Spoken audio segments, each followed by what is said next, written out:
students very well. So I'll let you guys introduce yourselves, and then I'll kind of get you going with our conversation, okay? Well, like I said earlier, my name is Bea Kested. I am the project manager of SEALS, Special Education Action League. It is through a club at my school through Interact. I've known Mr. Ruck since 6th grade year, middle school. I am now a freshman at ISA. He's helped me a lot and helped me discover my dream. And anybody else?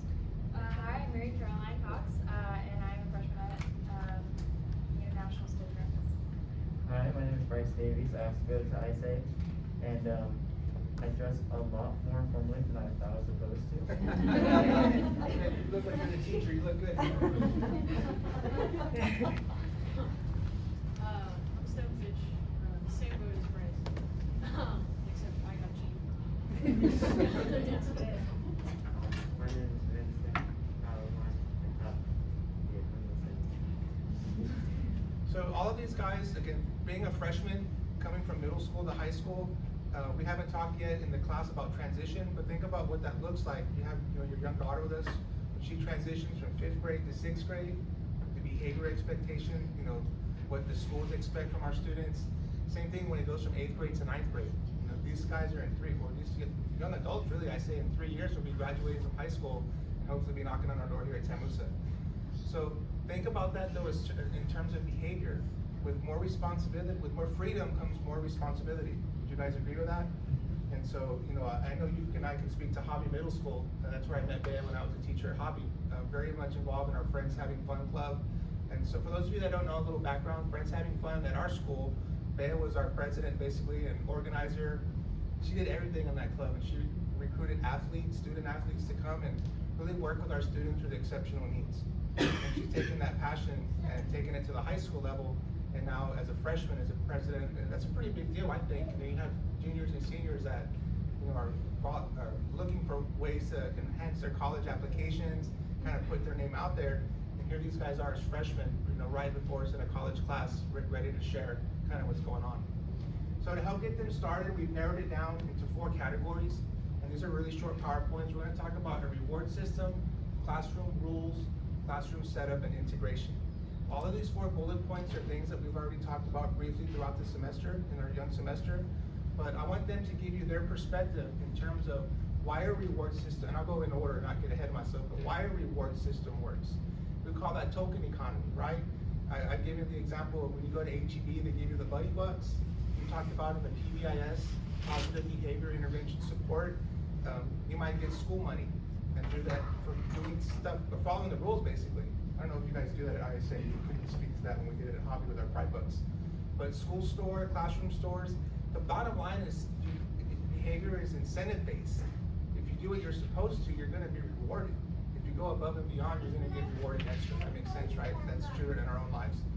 But going to the first bullet point, and if I overstep it to Mr. Ruck, be quiet, and I'll be quiet, and it's all yours. Okay, hi everybody. I'm going to talk about the reward system for a little bit. So a reward system is always good in the beginning working with behavior management students. It shows people when they're doing something good, they get rewarded for it. But the thing about the reward system is knowing when it's too much. So I really wanted to talk about the problems with it. So eventually, when a student becomes dependent on the reward system, so every time they do something, they expect something, that gives them just a dependence on a reward when really the whole point of going into the real world, you don't get a reward for doing good things. So the integration of starting with a reward system and then going into not having one, that's really what you should be looking for. So so the first bullet point is patience. So when a student expects a reward and doesn't get one, because they didn't do the right thing, but all they know is the pattern of them doing something and then getting a reward. But when they didn't do it right, then they don't get a reward. You need to have a lot of patience when that happens.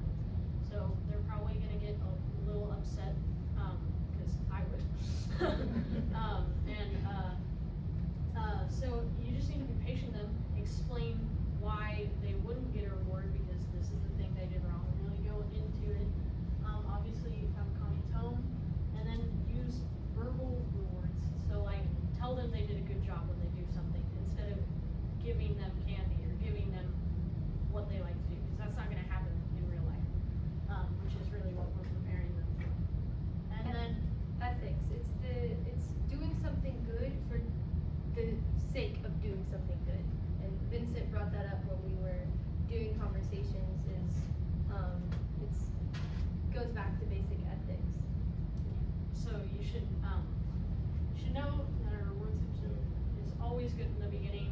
It's good to know that what they're doing is great, but implementing a way to get away from the reward system eventually throughout high school or middle school or even elementary school, that's always gonna be the best idea. Just to piggyback, that's awesome, piggyback what he said, think about it in terms of work, right? Like, if we got reinforcement for every positive thing we did at work, we'd be millionaires, zillionaires, like, that'd be amazing. But that ethical piece that he just talked about, from a freshman's perspective, by the way, comes into play, because we do things because it's the right thing to do, right? And we don't always get rewarded for that, right? What's that saying, when no one's looking, is when we're best at our best, because our ethical values are high, and we do what's right. And so that's really good, a good point. Next slide, sorry. Let's see here. Let me piggyback on some of the other things he said, though. Calming tone. Think about it in terms of, sometimes we have to get that teacher voice. We're being recorded, so I'm not going to give you my teacher voice. But no, think about that. That could startle someone. We have a young student in our class this evening who's visiting, and I'm glad she's here.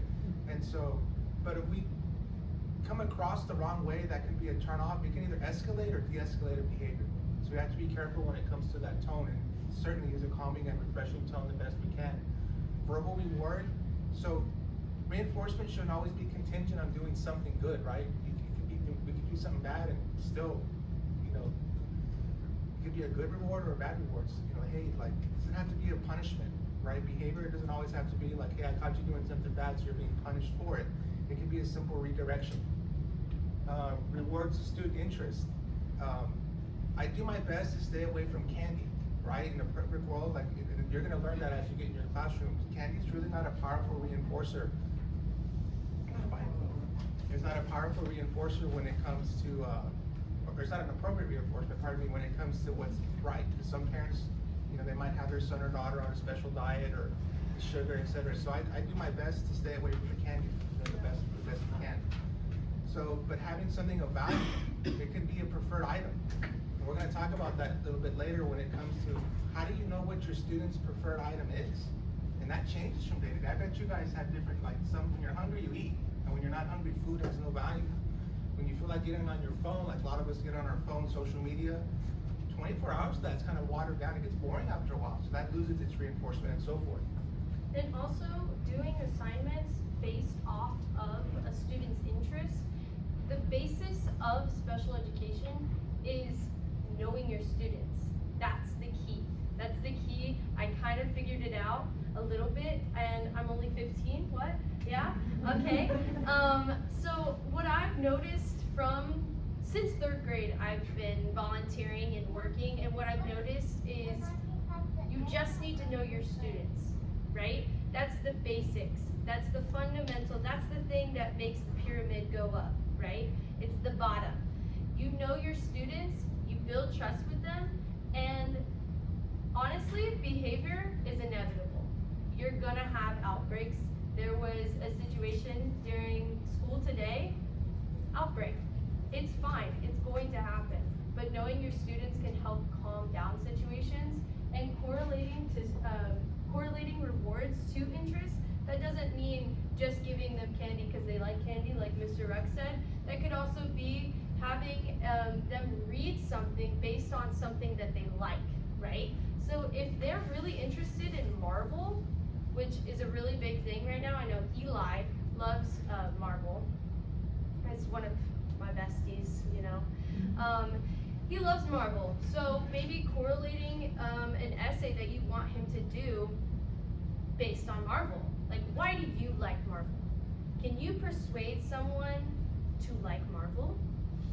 Think about that. Student engagement is hard, and it's even hard in college. When I come in the evenings, like I told you guys, I am not a funny guy. Did you guys laugh when I say a joke or two? I'm not sure why y'all do that, but it helps engage and it keeps it interesting and it keeps it fresh, if you will. And so she's talking about a student that I had, his name was Eli, and he likes comics, Marvels, action figures, but knowing that could be a go-to item when he's having a behavior meltdown. And I'll be more specific on that, but let me be more specific. A meltdown as far as maybe a task refusal. You ask a simple, hey, let's switch gears and let's go on to something else, but you have students that are set like, no, no, no. And we'll talk about the importance of transition when it comes to behavior in a later chapter. But I like that last bullet they have on slide 1 when it comes for a space for calming, a calming area. Because we've talked about our classroom setup, right? And think about what that looks like. You need to have a space in your classroom, however small it might be, for a calming area for a student to just reset. And that space is not in the vice principal's office. It might just be a simple conversation in the hallway very quickly, when appropriate. But it's not always removal from the classroom. Because when we're not in the classroom, we're not learning, right? Students should not get in trouble for feelings that are valid. Students should not get in trouble for feelings that are valid. You have feelings, each one of you. You get mad, you get sad, you get tired, honestly. I'm kind of tired right now. But students should not get in trouble for feelings that are valid. It is finding a way to help your student express their feelings. Whether that be painting, right? I know when I'm stressed, I paint a lot. I don't know what it is. It's like a calming thing, right? It could be running around a track. But students should not get in trouble for feelings that are valid. You know, if I am someone who can't communicate that this lesson is hard and I have an outbreak, or not an outbreak, I don't know. Outburst. Close. If I'm a student who's having an outburst because this piece of paper is hard for me to read, I have dyslexia, this paper is hard for me to read, and I can't express to Mr. Rux, man, I can't tell you that this is hard to read, and I then have an outburst. His or her feelings, or they or them feelings, are valid. The bullet point I just wrote down to echo what you said is when you're having an outburst or a melt or whatever we're gonna call it, does more work make you feel better? Right? If you're already feeling stress over the work, and I'm saying, hey, focus, because when you're done with that, you have more. Whoa, right? That's not, more is not always better. And so we have to be very careful about how we present. It goes back to that calming tone, right? It's not what you say, it's how you say it. So we have to be careful of that when it comes to students that are having a melt. And we're painting this imperfect scenario, like there's students in the classroom that are just gonna misbehave and do what you tell them the moment you tell them to do something, right? That's our perfect world. We know it doesn't happen that way in the classroom. Now these young students will be the first to tell you as well. And so, but we still have to have strategies, and that's the point of you guys having a 15-week course with behavior management. This could be a chapter in another class. I think I mentioned that a few weeks ago, but it's a whole course that's designed to give you guys some strategies in your toolbox. So when you have these behaviors, because you're gonna have, trust me, and I'm not saying that to scare anybody. Those of you that work in the school, you're already laughing at me. You're like, do we know? But maybe some don't know, and that's okay too. And so you're gonna have students that need to understand what the rules are, and in a moment we'll let them talk about why it's important to let students have an input on what those rules are. What I was going to talk about was classroom rules, and I think something that I think discussing making rules with your students so that we can all come to an agreement and everyone has like input in the rules is really important. I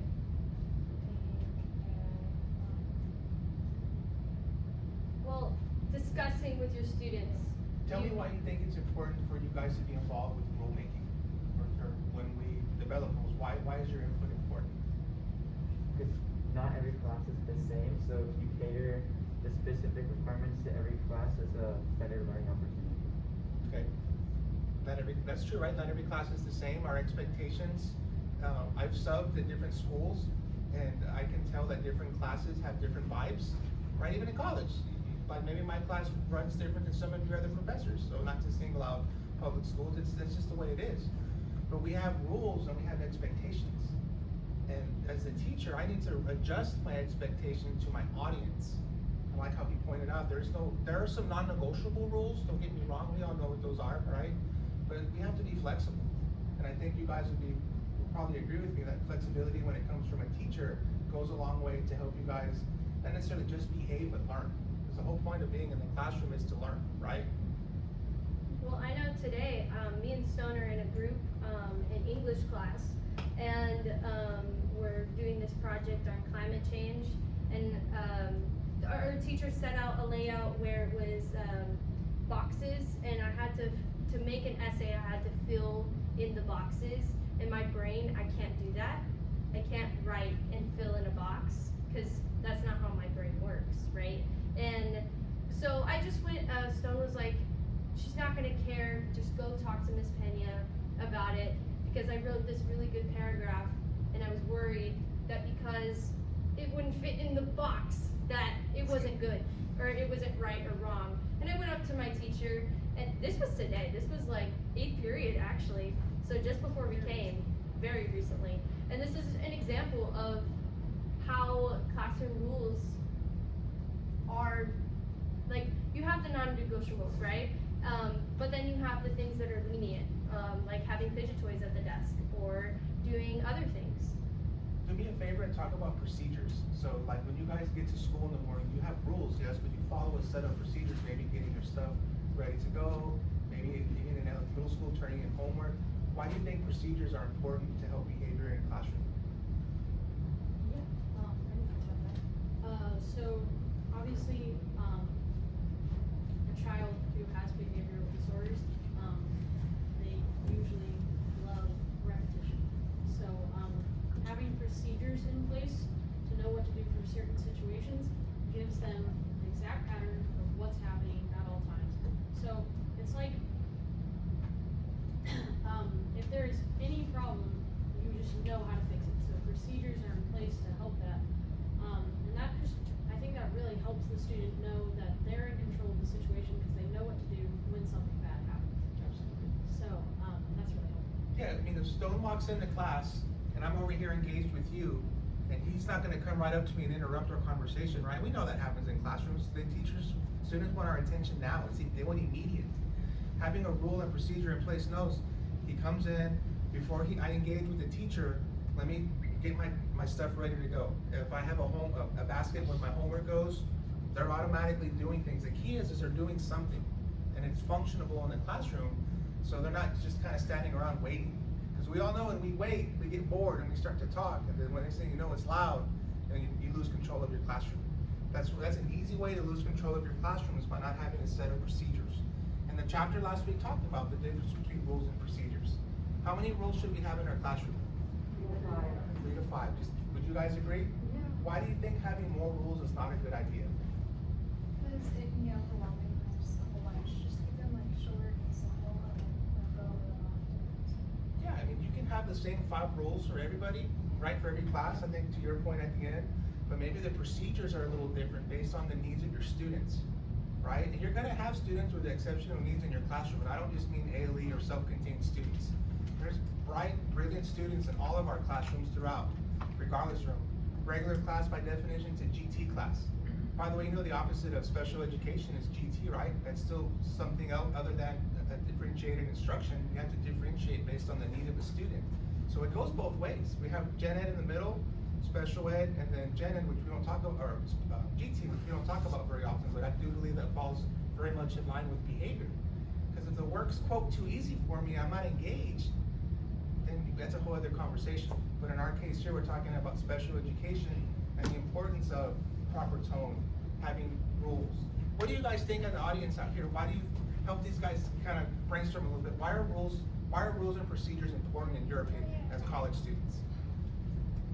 I'm coming from a special needs classroom now, is because it helps the child know what's coming next. Like if they're having that breakdown or meltdown, they know, okay, let me get this ready so when I go to PE, I'm not this way. And I think it really helps. Like we have some kids that like, they look forward to lunch. Lunch is their everyday thing.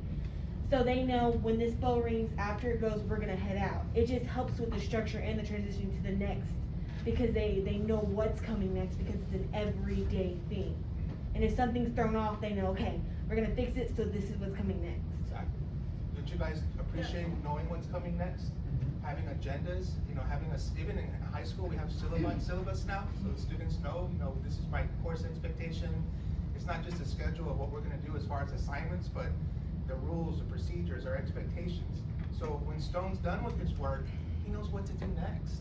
And he's not sitting there, you know, twiddling his thumbs, bored out of his mind. There's always something to do next, and that's the key. And it's easier said than done, I'm gonna say it again, but you have to model. Talk is cheap, don't tell me, show me, and consistently show me. So that's why you hear those fun words we talked about in ABA, consistency and fidelity, is if you have a teacher who doesn't do it all the time, but sometimes, I'm not saying anything bad, that might be a good teacher, but how can you take your craft to the next level? And so as a behavior specialist, something I do now, that's what I'm looking for when I go into classrooms, is I look for consistency. I look, are you following your set rules? And if you're not, we wonder why things are not running as smooth as they could, right? That's a simple analogy. I'm not saying it's that simple, they pay you to go in and just listen and look. But you have to really keep turning the rocks over and finding out what's underneath them, and then acting accordingly. It's like having a plant and then having a stick for support. So it's still the plant doing all the growing, but the stick is there so it knows which way to go. How do you guys feel when you have, that's a very good analogy. How do you guys feel when you have substitutes? When you walk in your classroom and you see a sub, be honest, and we're all friends here, what's your first reaction when you see a sub in your classroom? Free We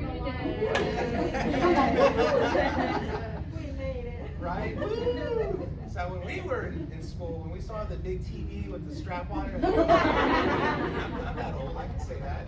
That was an awesome day. For you guys now, it's all digital and, you know, here on the projector. We didn't have all this when I was in school. Probably what some of you guys would agree with me.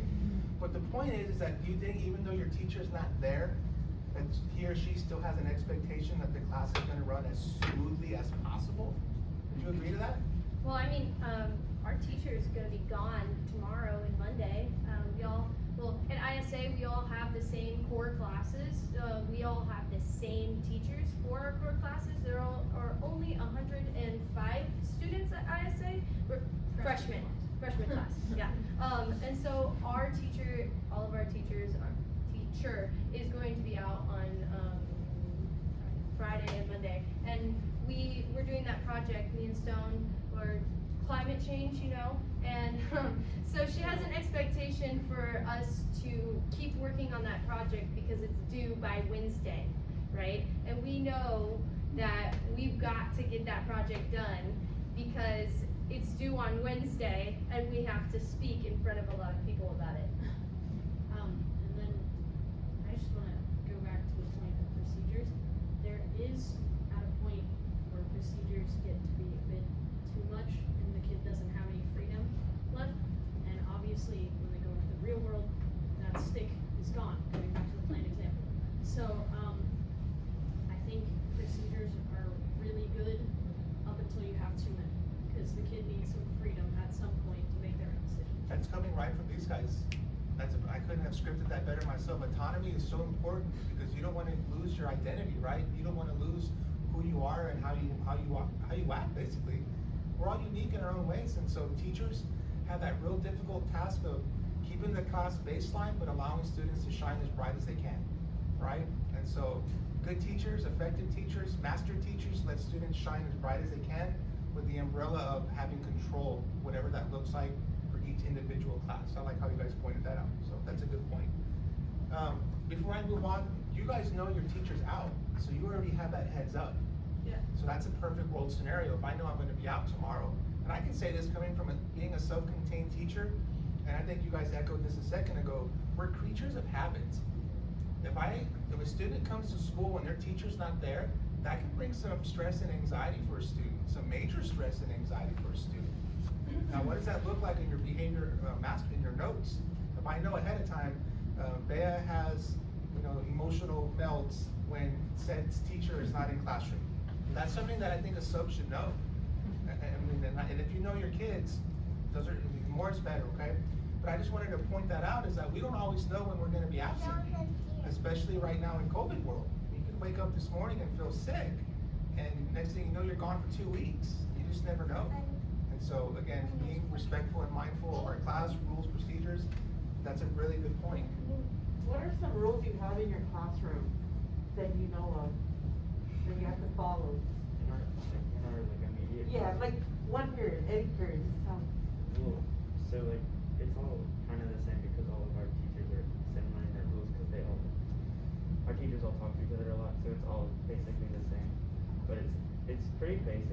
school doesn't have a lot of like super restricted rules, but there was a school that I went to before this that was like very strict, and it was like uniforms were like if you weren't like for the girls it was like half an inch. If your skirt was half an inch above your knee, then you get a detention, or like and like behavior stuff was really strict there. So that was like an example of like something that you would probably avoid in classroom like this because it's really easy to slip up, and it's like and they have like no leeway either. They don't like they don't really care about like your feelings like they said, where your feelings are like just. Yeah, and our teachers, going back to what he said, where they meet once a week on Wednesdays and they talk about us, all of us. And so talk about not midwives. I think it's midwives. Midwives going up to the street corner to talk drama about what's going on in the neighborhood. That's what our teachers do every Wednesday morning in their conference period. And so, but it's not. They're not talking bad about us. They're talking. They're talking about things that they've noticed in our classes about how a certain student behaves. Like for me right now, I'm kind of struggling in math, and I'm doing better in English, and so they talk about that. Communication is key, especially when you are just teachers in general. And I know if you work in high school, it's special education is set up differently. They have periods, especially where I'm now. I've been working in the class two times a week, and they each have like us. They each have the same teachers, and they talk amongst each other. It's the same thing for us. They talk about their students and what's going on with them. And they each have, in their own specific classrooms, they have a place for a certain student because they know that that student has more outbursts. They have a section with tape around it, and this is this student's area, right? This is this student's area because he doesn't like people going up in his face like this. That's uncomfortable, right? That would be very uncomfortable. I'm sorry. But, yeah, so teachers talk. Yeah. So I wrote down, I like how they, I'm sorry, go ahead. Oh, I just wanted to answer your question. So at ISA, our whole lives we've been taught the rules. So it's kind of like we got taught all through elementary school, don't do this, don't do this, don't do this. And then middle school kind of added on to those rules. And so when we got to the high school level, it was kind of like common sense what was not okay. And then the teachers just kind of there to just like, if the teacher finds something you're doing wrong, then they can point it out. But there's no like, at the beginning of the year, these are the rules. Right. So it's not And in the beginning of the year, in Miss Penya's class, we talked about our rules that we were gonna be doing. Like we sat and had, there was a slideshow where for each period, she had the whole class come up with specific rules that we wanted to follow. If that was respecting everyone, or if it was getting up, if we could get up and leave the class to go to the bathroom without having to ask, like that sort of thing. We developed our rules at the very beginning of the year. I was just gonna point out how they talk about teachers collaborating, which is really good. Just remember that collaboration are snapshots in point in time, right? I don't know why Bea misbehaves in math, but she doesn't misbehave in English. Maybe she likes my class better than yours. I don't know, right? But the point is I'm being serious. Take things with a grain of salt. And I always tell my elementary teachers, middle school teachers, you first get your caseload. Beginning of the school year, you're getting your caseload. You see your roster. You see what you're getting. You go look in your system and find out, oh man, that Thomas Ruggs, he loves to talk. He loves to do this, this, and this. Don't make a predetermined notion about how Thomas Ruggs is. Wait to meet me first. You never know, right? Notes are good. I'm not saying it's not important to look at data. We talk about that often in this class. But I'm just saying, make your own opinion about students. Don't always, my opinion may be different from hers and so forth. I had a question, which, Bea, you just said it so eloquently in MC when you started about involving the teachers that involve their students in helping make the rules. y'all are at a school right now where just listening to you all is awesome. You have teachers that have best teaching practices, and it sounds like they all involve you all from start to finish. But when you were in middle school or elementary school and you had those teachers that did not involve you, can you tell a difference in the type of class situation or even the day-to-day, or what is the major difference, or is there an example? Well, first of all, you're gonna want to break them a lot more, for sure. I mean, you're just gonna have this long list of rules that some scary teacher hands to you, and you're supposed to follow, and you have no freedom whatsoever, and you're just like told to do everything. So I think if you like talk it out, it's not like, okay, we agreed together, this is what you expect of me. And so like when, I don't follow one of these rules, it's like, well, I kinda helped make it, so it's kind of, yeah, I guess I'm gonna hold accountable for what I told you I'd be doing. And also, yeah, they can have their input in the rules too, like, oh, you think I should do this? Well, I think I should, Do this, and that's Do the you- reason why. That's awesome. Do you feel like you have more respect? Which one would you have more respect for? you'd have more respect for the teacher because you're like, oh, they care about how I feel, and like, yeah, they're gonna respect the teacher a lot more because That's awesome. That's it's pretty powerful. Do y'all feel, like a teacher that is consistent with the procedures and, versus a teacher that kinda, these are what we're gonna do, but, half the time they don't do it? Are those which classroom would you prefer to be in? Do you find that, I'm sure it's harder, cause I think y'all's school is like unique, Yes. as opposed to like a Regular high regular school. public school. Yeah. Or even in a special ed classroom. Like, do y'all feel like having a teacher that does the like, you're always expected to follow the procedures, even if, there's leeway, as opposed to the one who, like, on Mondays, yeah, you need to turn in this, but, oh, Tuesday, we forget, I think it really depends, because we have a teacher named Mr. Brown, and at the beginning of every class he has news about what's going on in the world. He has a check-in, and then we start our lesson, and sometimes he'll have, and the check-ins are usually pretty fun, and I enjoy that because it's a nice way to like integrate, because you go from like the hallway where it's like loud and chaotic to like a learning mode, and because it introduces like the check-in and stuff. But there's also things that are good to have less structure in. For example, turn-in dates. Like at our school, we have like due dates, but they don't penalize for being late most of the time.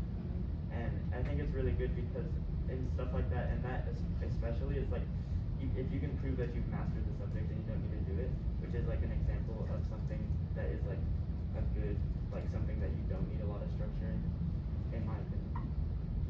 Have y'all found that kids that misbehave, they're better in a classroom where the procedures are followed through, as opposed to a classroom that they're set up but not enforced? Actually, no. No? I think that because I mentioned earlier a school that I used to go to where there was like a lot of structure, and I was in detention like every day, and I had 365 outstanding detentions by the end of the year.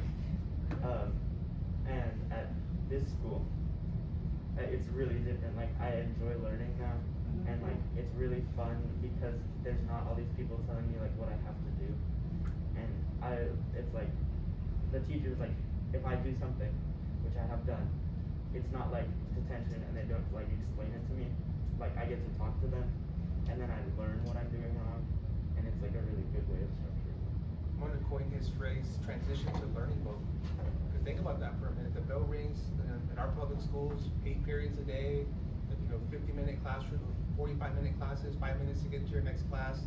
And they're trying to cram so much into that short period of time, and that's information overload.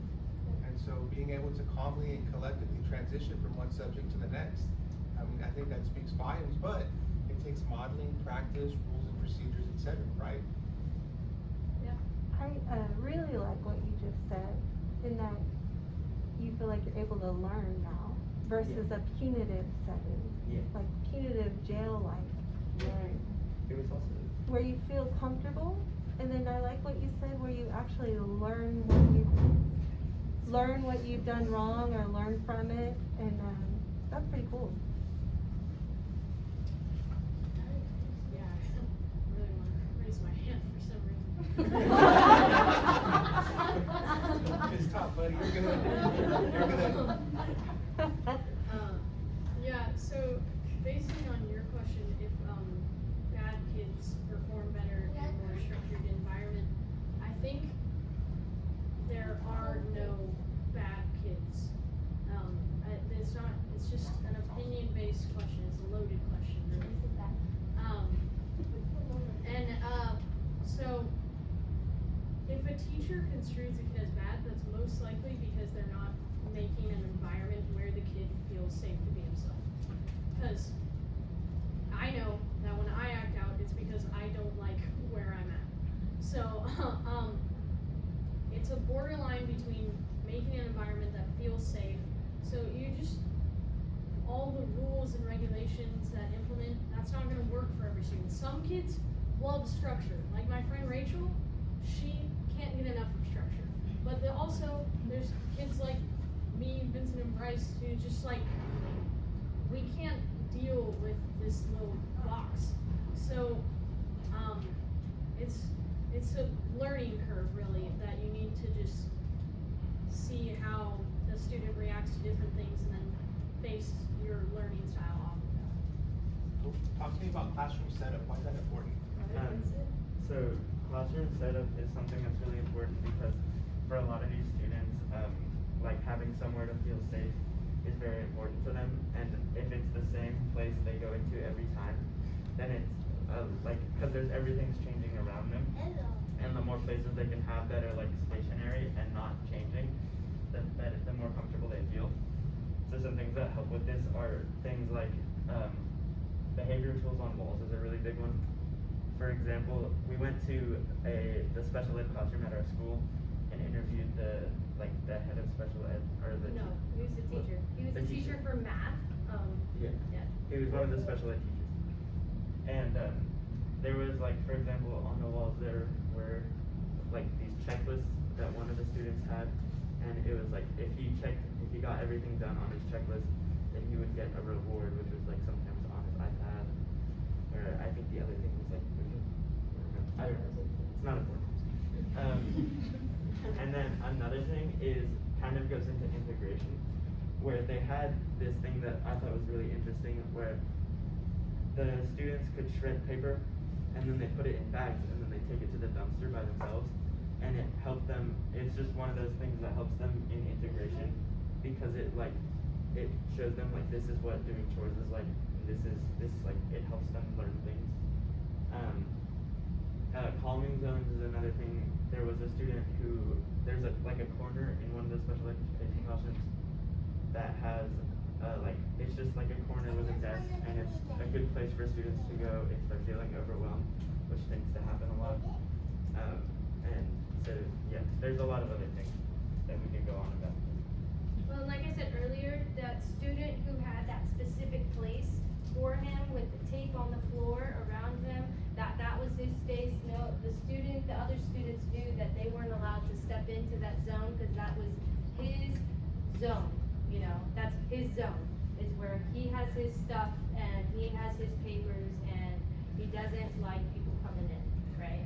And I think that even having tape around your desk of your teacher zone, that's separate, that makes sure that students know that that's your space. They don't go into your space because you're a person too, right? You have personal boundaries, a bubble. All of us have bubbles around us that we don't like them coming into our space. I said that very awkwardly, but yeah.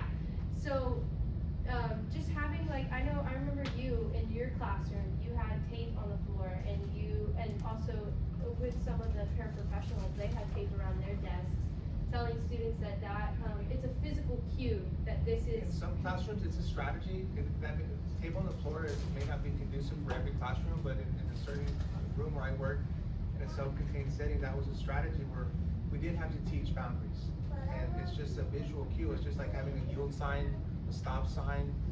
And the good thing about tape is it can be removed, is that once you teach a student proper boundary and, like the bubble, like you're saying, because the whole point is extinction, right? Is you teach a skill, and once you master that skill, you move on to teach the next skill, you scaffold and build on that. And so, table on the floor is one strategy. If you have a student that's always coming to the teacher area who doesn't know that boundary of personal space, and that's appropriate. And we can talk later in other chapters, I believe it comes toward the end of the session, when it talks about strategies that are inappropriate. And so I want to make that clear though, but so what they're seeing and what they're saying is spot on. And so it's, again, I call it the snapshot in time. It's what's working today, so we can teach students the skills that they can build upon and learn for tomorrow. And then we can take those and move on from them. And is that appropriate for a regular elementary classroom? It could The be, tape? it could be. It really depends on the individual need of the student. That's what I would focus on. I wouldn't have tape just to have tape. I wouldn't put it there just cause it looks nicer. I mean, to me, everything in my classroom, and you guys can maybe speak on this if you like, has to have a function. There has to be a reason why something's there. And it's not just because Thomas wants it there. And so in my classroom, there was jokes about my classroom. I'll show you pictures later on. I always told my staff, as long as it serves a functional purpose in my room for a student, it's okay. And in my world, I remember I worked in a self-contained classroom.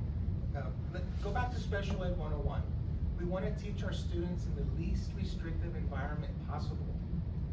And that environment, by definition, is in the general ed classroom. When you start talking about my specialty in ALE or self-contained, that's a more restrictive environment.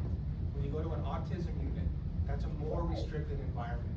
Some of our schools all around San Antonio have special campuses or alternative campuses, more restrictive environments, right? So the point is that you want to teach students how to thrive and survive in the most appropriate way. And in an elementary classroom, I mean, if I see tape, if it's appropriate, if it serves a purpose, yes. But if it doesn't, then we don't need it. Take it away. That is not okay. Because I used to see it just at the special education classrooms, but not in a regular classroom. So I was like, If there's a need for it, yes, it's not tape on the floor is not exclusive. It shouldn't be exclusive, in my professional opinion, to a special ed classroom. If it has a functional purpose in any classroom, so be it. Piece of red tape at the door. We have students who like to run, who elope. I see the color red, I know red means stop.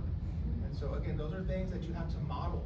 And that's an ongoing struggle. And those are not one and done. Imagine all the tape we have in our classrooms if that was the case, right? but not to beat a dead horse in the tape, but if it serves a purpose and serves a function, thumbs up. If you can't say with fidelity or consistency or with for sureness, that's the right word to use, that it doesn't serve a purpose, then I would be cautious about using the strategy.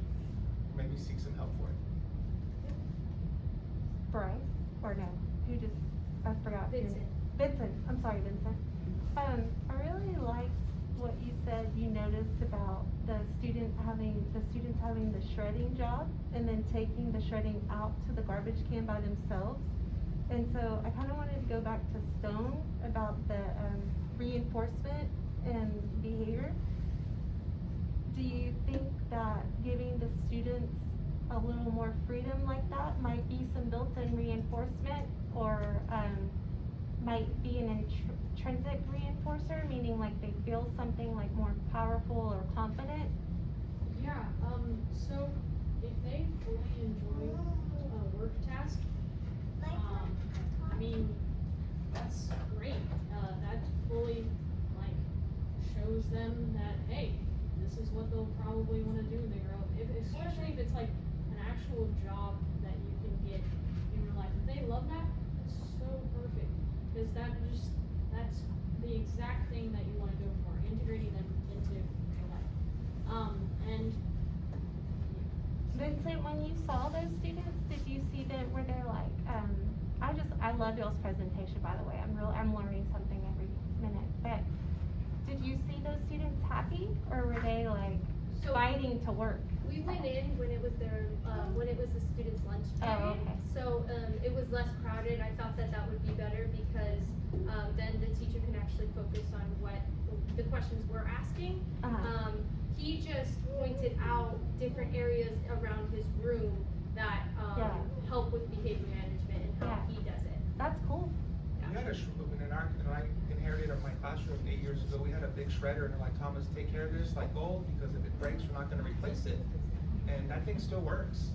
And, that's a reinforcer for some students. I don't know what it is about shredding paper, emptying the shredder, but those are skills that can translate to a job later on in life. And I think that's the point that we kinda wanna make with that. Yes, ma'am? So I have a question. So like, let's say we give a kid a shredding job. How do you make sure that doesn't become like an abusive job where like they're constantly going, I'm gonna go shred when like at inappropriate times? Well, we have, like, they talked about, earning the reward, you know, having your checklist or having a set procedure, or like, you have to do this, and this, but don't just tell me, show me, have visuals, whether it's on my desk or the wall, what have you, so they earn that right. And just like anything, shredding can become boring, just like anything else. It's just having different or different workstations, better word, that are available for students to learn certain skills that can transfer to later in life.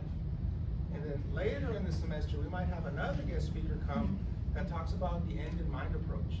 So we're here talking about our perfect world scenario, right? Like why behavior is important. But what happens when our students are young adults and they age out of the schools and now they're members of society? What does special education, if anything, look like for those students? And so that's for later in the semester, but you're starting to make those connections and how important behavior, even in kindergarten, all the way from middle through high school, how it scaffolds and builds on each other, from having lots of rules and procedures, how these young students are talking about now, they have some autonomy and freedom. Again, with more freedom comes more responsibility, vice versa. More responsibility comes more freedom. I think it's a pendulum that swings both ways. Well, So, go ahead. sorry, currently I'm working, with, a specific student right now. When I volunteer, I go in during my lunch period, which is different than theirs. There's a student is blind, has been, can't see shadows, can't see anything. And I've been working with her for about 2 months now. And the teacher, Miss Serna, she's been helping me a lot. And to your example, and something that I wanted to add is right now, a couple weeks ago, we were doing this this task where there are a bunch of items in the bucket. There was a brush, a toothbrush, a remote control, earbuds, and let's see, a charge cord. I'm just exempling here. And we first started off learning what the objects were, right? Feeling the texture, what is this object? And then later on, I was like, okay, this is too easy. In my head, I was like, this is too easy for her. She's got this. She knows what this is, that as soon as she like touches and feels it. So I decided that, and asking Ms. Serna, of course, I asked Ms. Serna if it was okay if I started connecting the items together. If I could make a connection with those items. So the brush, the toothbrush, what is that? What does that help you take care of? And she didn't really know, and I was like, well, take the item and do it on yourself. That brushes my hair. And then I asked her, does that help you keep your hair organized? Not organized, but like, not tangled. It helps you keep clean, right? And then I told her to grab the toothbrush and do it with her mask on, and she's laughing. She's like, ha ha ha, this is so funny. Why am I brushing my teeth with my mask on? And I was like, what does that help you do? And she's like, clean my teeth. And then I asked her, so what are those two objects? How are they connected? And she was like, it clicked in her head. She was like, they help me stay healthy. And then we did it with the electronic items. That helps with entertainment and stuff. But adding on to what you said is that it builds. Everything builds upon each other, with the basic example of starting to learn from one object and then working our way up to why is this connected? It's learning, and then those objects are everyday objects that she's gonna use in the real world. Learning what the texture of a brush is helps her in the real world, because she can then now know what a brush is to use to brush her hair. Think about, just reminded me of that video that I know you guys watched, where I fell over myself about the peanut butter and jelly sandwich, right? Like if I asked each of you, and I'm not going to, like, what are your procedures to make a peanut butter sandwich? Some of us just go, we get the bread, we slap on the jelly, we slap on the peanut butter, put it together, and I'm ready to go. But what about the students who need more than that? They need, where's the peanut butter located? Where are the utensils at? Where's the step-by-step instruction? And that's learning. All of us are at different points in our learning. And I think that echo what Bea is saying, is that we're all at different points when we teach students, and especially in a special ed setting, in a self-contained classroom.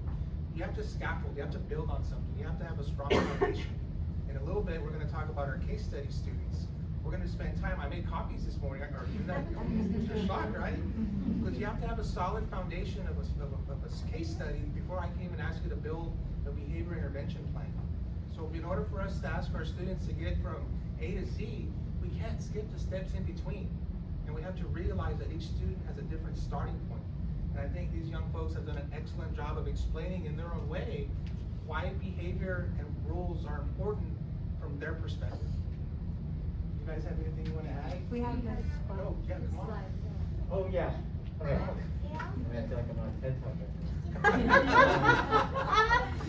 So, as you see in the first bullet point, one of the biggest things in integration is friendships. And I think for two main reasons. Number one, if you have friends as you're going into being a social person, you can have anchor points, and you can have people you can always trust and socialize and express your feelings to.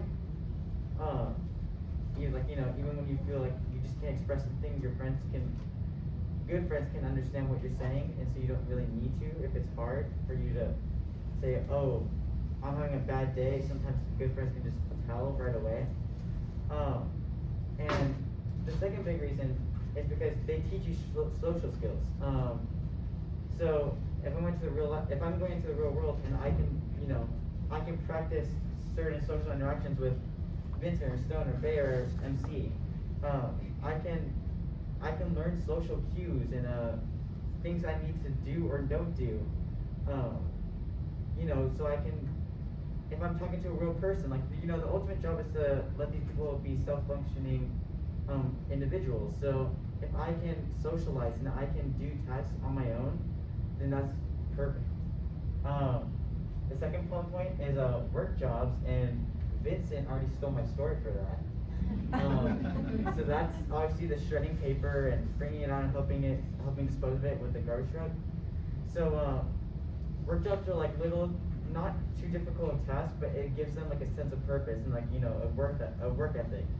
So in this example, they're sorting. Everyone has a job. Everyone has a purpose. One group gets to sort papers that day, and then the next group gets to carry it over to the people shredding it. People shredding get to put it in the machining, and then the last group gets to take it out, dump it into big garbage bags. I don't know what they were. They're like big. Yeah. And then when the garbage truck comes to pick up our trash, they get to help give it to the garbage workers and get put in the truck, and it gives them a sense of accomplishment. It's like oh look, I did this. This is a job well done, and I got to help with that. So it gives them experience, and it gives them like I said, that good work ethic, because they know they can finish tasks with motivation, which is always a good thing. Ooh, sports. This is a good one. Same thing. It has that work ethic. It's like if I get to put time and work and effort into sports and it pays off, that shows them that hard work does pay off, and so they can compare that to a job later on. Like, oh, this is hard. Like when I was training for the 800 in track, that was hard too. But eventually, I came out on top. So I can do the same thing with this essay. If I keep working towards it and I'm persistent, I can get better. Ooh, and then lunch. Same thing with friends, but it's with a mass group of people. And so, there's always moments in your life when you're in big crowds, and lunch can help a ton with that. So you can practice, just focusing on something and a bunch of movement, a bunch of sounds.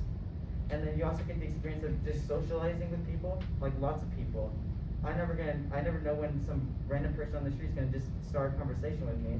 And that happens all the time with me at lunch. So that gives a good opportunity to be like, okay, this interaction is coming out of the blue and I don't know what to do, but it's not a high stakes thing where if I was out in the middle of the street and some guy's talking to me about my taxes, I don't know.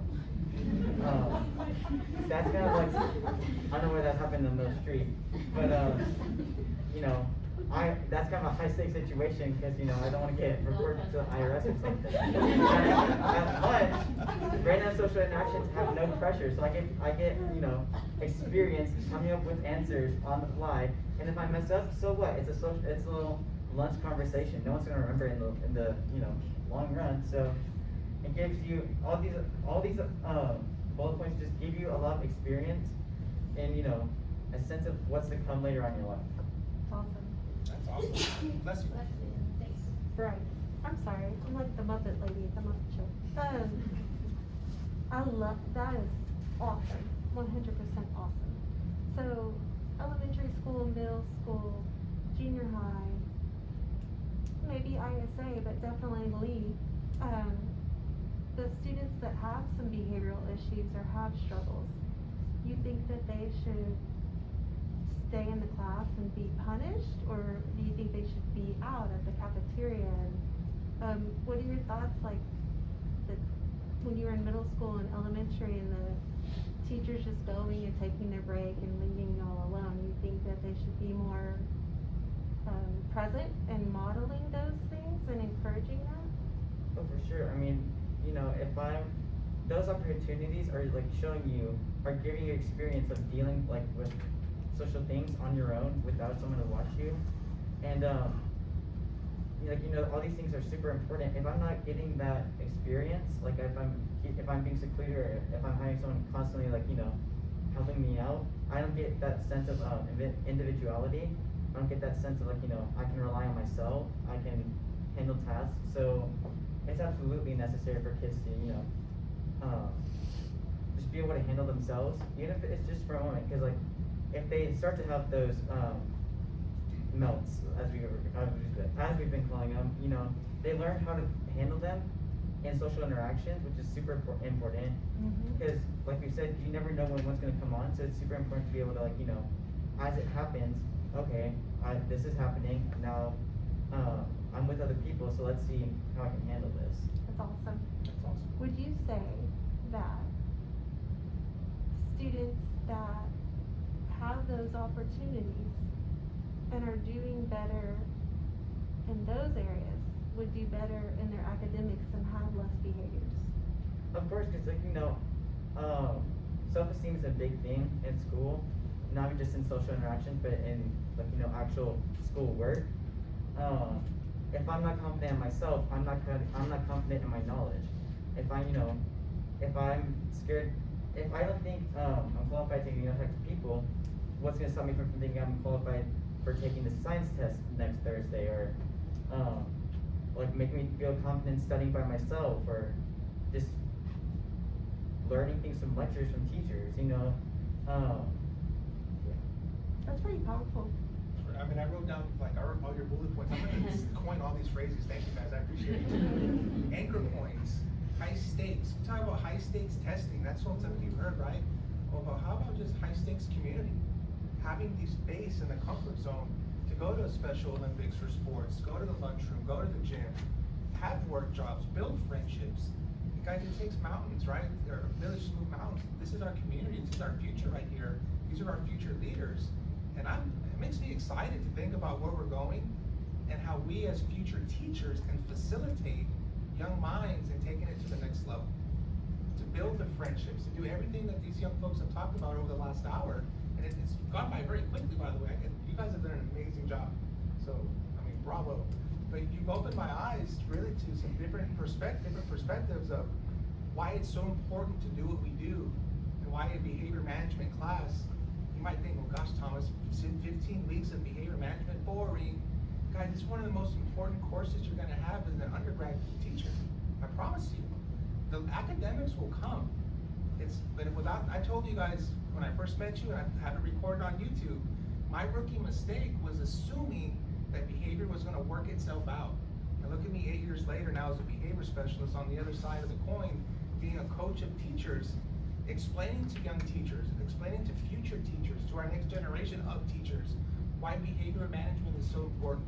It might seem trivial, but I promise you, the teachers that have mastered behaviorism are gonna take their craft to the next level. Do you guys have any parting shots for our guests? Any questions, comments? I have one. So the calming spaces, I was planning on getting like a comfy chair, fidget toys, all that kind of stuff. But how can we prevent the students using that as an excuse just to go sit in that corner and just like let time pass instead of using it for them to actually calm their nerves? I think so the I can move this way so you can see. You're still on camera. oh yeah. I don't mind.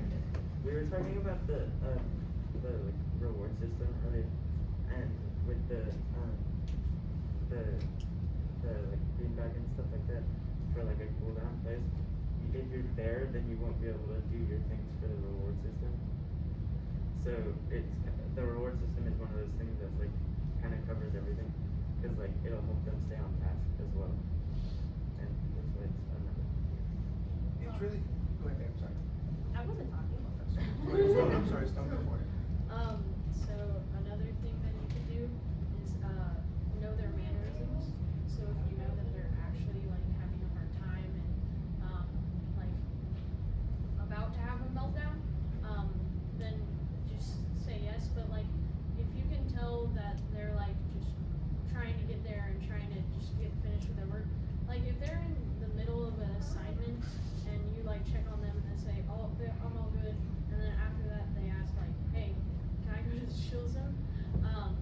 You obviously aren't gonna say yes, because then so you can just add another goal and to get there, so you can say, hey, just finish this assignment, and then you can go there. And It goes back to knowing your students, the basics, the fundamentals, the thing that before you can make that pyramid, you have to get that base layer on there. It goes back to knowing your students. I think all of this goes back to knowing your students.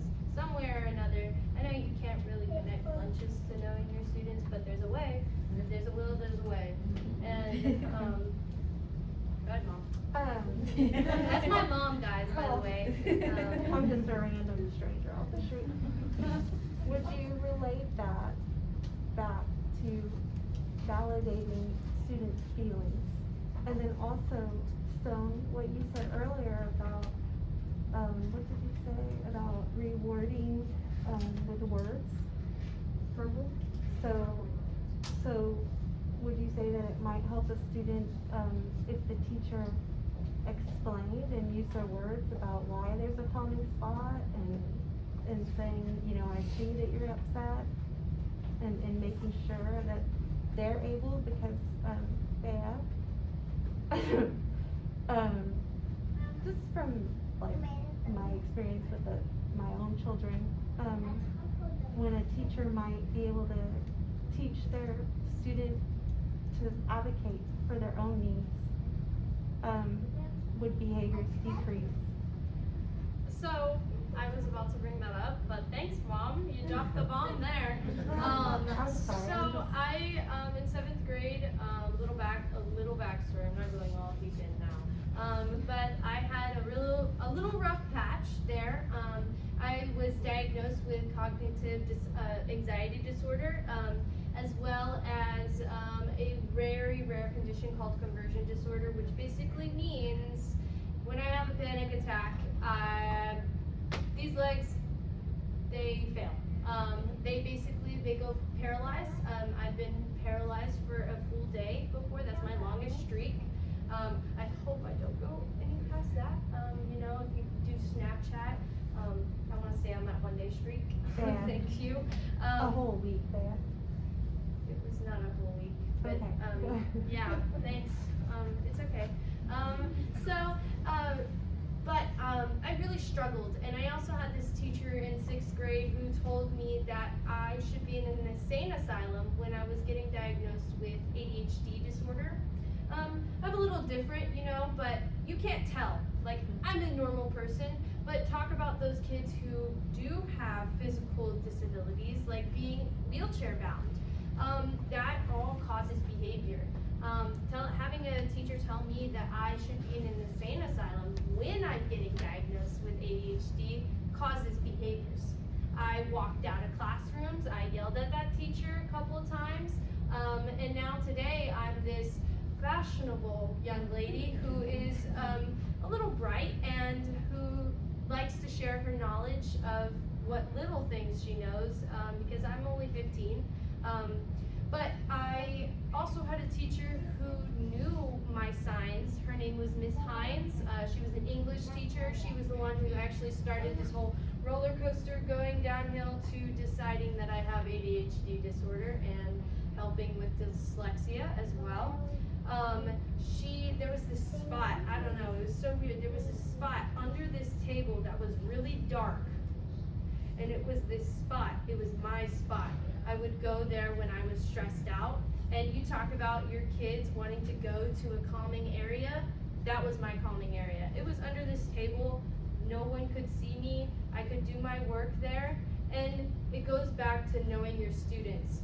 She would notice that I was doing something that I shouldn't be doing, like drawing on a test, because I'm very anxious about tests. I get very anxious about tests. And she would tell me, hey, you know what? You're anxious, I can tell. How about you go sit in this area? Or how about you go out into the hallway? That was when I was getting diagnosed. But now, I have the ability, okay, you guys have heard my voice. I'm kind of loud, a little bit. But now, with the help of my mom, and especially Mr. Rux, especially my mom and Mr. Rux, reverse that, especially, but he did help a lot. With the help of them too, because I grew up with special education teachers, I was so afraid that I did not want to be different, because I saw the kids in my mom's classroom being treated, and also the kids in elementary school and middle school being treated differently and being put in classrooms that were secluded. I didn't want to be different and end up in that classroom because I was considered abnormal, right? So first off, thank you for being vulnerable and sharing that. But I have a question for maybe I guess the rest of your peers there. So when y'all do notice someone is being treated with those exceptions, for example, her teacher noticed she was having anxiety, told her, hey, go chill out in that corner. Did you ever feel maybe jealous that they were getting that special treatment? And if so, how do you recommend we have those conversations with those students? I've never personally felt like that. I've always just, every time I see that, I kind of feel, happy that the teachers, they see what's going on and they help redirect the kid. So for me, it's usually because at some point you realize what's going on, you realize there are some people who have conditions like that, and it just makes it harder for them to learn. And so when you see them, being positively reinforced, it makes you happy that it's being resolved instead of you not getting some of that same treatment. I have a question to piggyback off of that, young crew.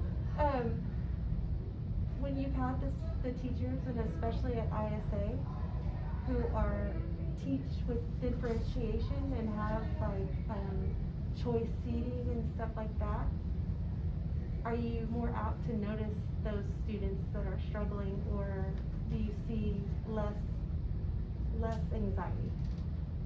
I think that we're so open about it. We have counselors who actually care about us and who don't talk about us behind our backs, who are confidential, and who actually come in the classroom and do something and talk about stress and anxiety. I mean, right now we're doing a thing in digital media where we're talking about the 7 habits of highly effective teenagers. We have this book, it's a book study, and we're making presentations of our own, and we're going to be teaching other kids how to deal with that habit. And having those teachers who actually push us to learn about ourselves, especially in our school, that's one of the biggest things, is learning about who we are and who we want to become, what is our personal legend, based back on The Alchemist, but I don't know if you've ever read that book, but anyways,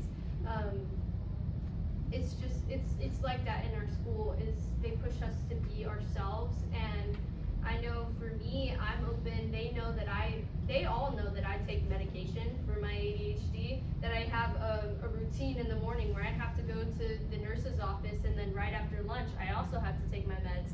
I'm open about that, but for kids who aren't open about it, I'm more open to talk about it because I want them to feel comfortable about talking about it. The more open I am, that's why I feel comfortable to share it with you guys about a little bit about my story, is because I know that you take it and you understand it and you relay it back to your own students, because stuff like that happens all the time. Very well said. Yes, thank you. I'd like to link back to that, just specifically about the counselor part, because, you know, my mom had one of her teacher friends' sons. They also went to ISA. They just graduated, but I don't know exactly what, but they had some kind of stress issue, and they recommended the counselor to my mom, or they just said they praised her a lot to my mom. And so little known fact, at the beginning of the year, I had a pretty big stress problem because at my previous middle school, I found a loaded gun in the bathroom, and so, you know, it was kind of hard to focus starting high school. But I went and talked to her, and I had to go in for a few days every week. But now it hasn't been a problem ever since. And so it's really just being able to be vulnerable around people, and then, like, you know, knowing that it's just like your little secret, and that, you know, it's not gonna be, you know, put in a system and then, oh, I personally talked about it to this person, but, you know, the whole United States government knows about it now. It just really helps get it off your chest, and then, like, when you, like, it gives you, it gives greater meaning to, like, the solutions they give you, because, like, oh, they actually really care about this, so that I know that they're absolutely gonna give me, like, the best solution to get this better. That makes sense. Our counselor, Miss Feldman, she has Tourette's, and she, when we first met her, she told us that she had Tourette's, and she told us that it was normal, and she explained what Tourette's syndrome was. I don't know if you guys remember that, but she explained it to us. And having a counselor who can be open and vulnerable about herself and her condition, because it is a physical one, was mind-blowing to me, because I was like, what's going on, you know? Like, this has never happened. Like, the counselor actually being vulnerable and talking to me, that was insane. Yeah. It's important not to be treating your students' needs and mental health even as some like strange thing, 'cause it's like Abnormal. it's abnormal. Yeah. I like it. I mean, just to kind of bring some clarity and conclusion, I just like how I broke down 2 bullet points. Building relationships helps build rapport, right? And I think that's, at the end of the day, what behavior management in our classroom is just learning our students, learning, you know, their strengths, learning their weaknesses, knowing what brings them stress and anxiety, and how we as teachers, in a 45-minute setting, if you're in secondary, or in an 8-hour day in an elementary class, same class all day, and what that looks like for each class and each student. So, guys, thank you very much. That was awesome. Any last questions before I let these young folks have a seat? They've been on the hot seat. I can't believe it's 10 till 7. You guys have rocked it. You did a great job. Yes, sir. And they keep doing this all night? Right. I'm going home. You know, but you guys guys did very well. Thank you very much for sharing your knowledge and information, and I hope you guys got something out of it as much as we did as a class, so thank you very much. Thank you. Guys, let's go ahead and do the rest, let's say, because I want to take a picture. Let's take like a 5-minute break, so I can reset and take a few photos with them, and then we'll come back, and then we'll reset for the second half of the class, okay? So go ahead and take 5, stretch your legs a little bit. Thank